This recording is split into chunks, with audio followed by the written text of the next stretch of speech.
What's going on, guys? Brandon, you're watching Unwind. I'm just about to head into the gym. I got my G-Shock Casio, the GA2100 on.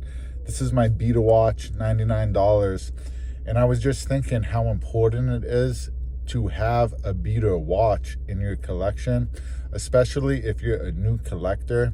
I'd say get a beta watch, something a little less expensive before you do spend that money on something a little more expensive. And here are the reasons why.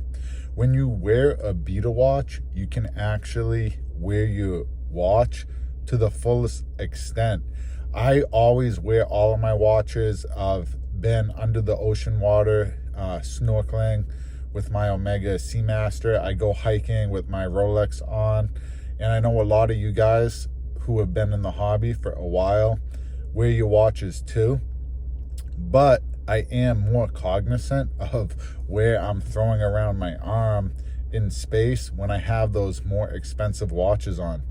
With a true beta watch, something like a G-Shock, something like a Seiko SKS, you can kind of throw your arm around and really not care as much where it is in space. It is nice to wear your watch to that full extent where you're not so cognizant of like, oh, my hand goes here, my hand goes here.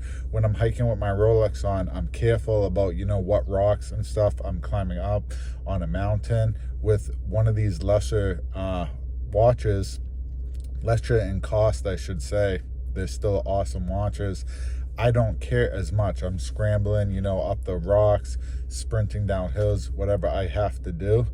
I care, less where I'm putting that watch. So I'm able to wear it to that fullest extent. I'm able to get it dirty without, honestly looking at it too much or caring. And I think it's important. Something like a Seiko SKS, I might put that in the title, because it's a reliable watch. If you have a beta watch that's not a reliable watch and you beat the hell out of it and then it breaks, that's going to negatively affect you. I think it's important to have a watch that you can beat the hell out of, put a bunch of memories into, because all watches are meant to, be worn, kind of grow, even age, with that wearer. Even if it gets scratches and little dings, those are all memories. But if your watch breaks, it's probably going to scare you. So I think it's important to beat it up and learn, oh, hey, this watch is perfectly okay.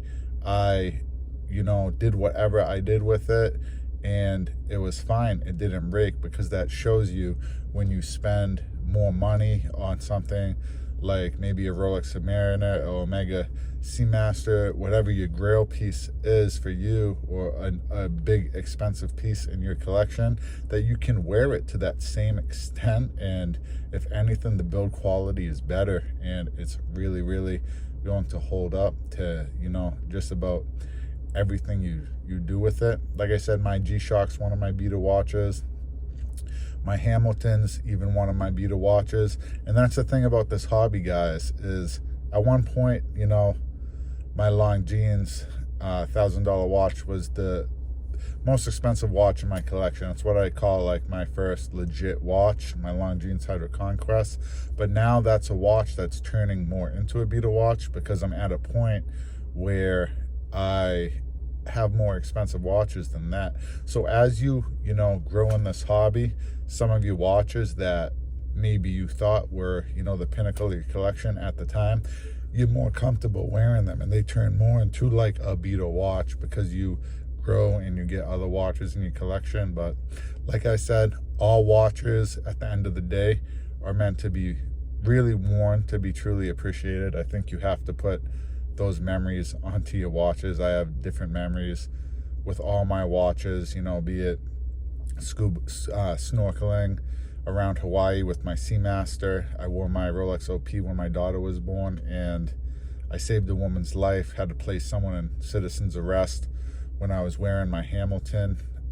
Took some wrist shots to prove it on the assailant's back. If you haven't seen that video, make sure to check that one out. It's down in my video log. That's a kind of crazy story, but I have all these memories with these watches.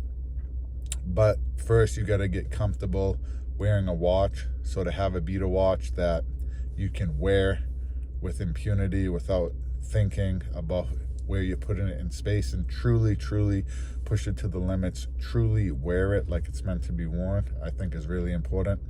I think a G-Shock, I think a SKS, but let me know what you guys think. I want to hear what kind of beater watches you guys have, and if your Rolex Submariner is truly your beater watch, then good for you. I have a couple of viewers that do put their more expensive watches truly to the test. I have one that comes to mind that wears his Rolex Submariner hiking, swimming, in the gym, everywhere he goes. Hey, good for you. You're getting that one watch collection and truly wearing it like it's supposed to be meant. But for a lot of people, even myself included, who knows how watches supposed to be meant, I am still more cognizant, like most of you would be, when I'm wearing those more expensive watches. So let me know what you guys think. Thanks for checking out today's video. Please hit that subscription button. It helps the channel out a lot. Channel's still growing at a good rate, but I need to be a little more better with consistency. I've been busy. I get the baby at home.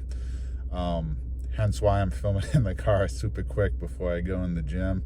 Just because it's tough, guys. It's tough to pump out that consistency, but I'm going to do my best.